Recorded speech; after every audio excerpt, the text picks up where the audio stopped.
Hi, this is Rich Stockton, RF Venue Applications. Today's topic of the week is to talk about the RFPA extension kit in the wild.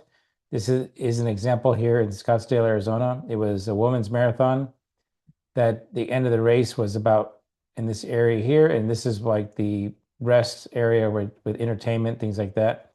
So stage here, front of house, DJ, and then some extended coverage areas. So I'll go in closer. Here's a closer view of the stage in front of house. So again, this stage here was for bands and things like that, discussions. Another view of stage to front of house. Now, front of house is where the first RFPA transmitter was. It was basically set up to transmit a signal to the DJ area, and that distance was about 400 feet. So the red line going this way.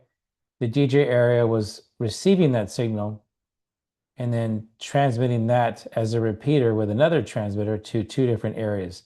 So powered speakers and then this building over here. Here's a closer shot of the powered speakers. Right in here, that was about 200 feet. And the second half of this was the inside speaker system. So that receiver was placed inside this building and receiving signal from the DJ area, no problems going through the walls. This area here inside was an art museum with speakers installed all around. And so they were supplying, or they were using that PA to help spread the sound. Now the last thing that the DJ area was doing was transmitting signal back to the stage, and that was the 600 feet distance, so that the stage can have the DJ as a source.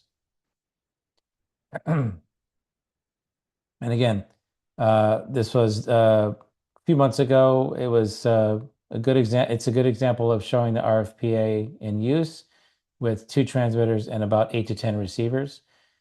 Again, this is Richard at RF Venue Applications. If you have any questions, email me at info@rfvenue.com. Thank you.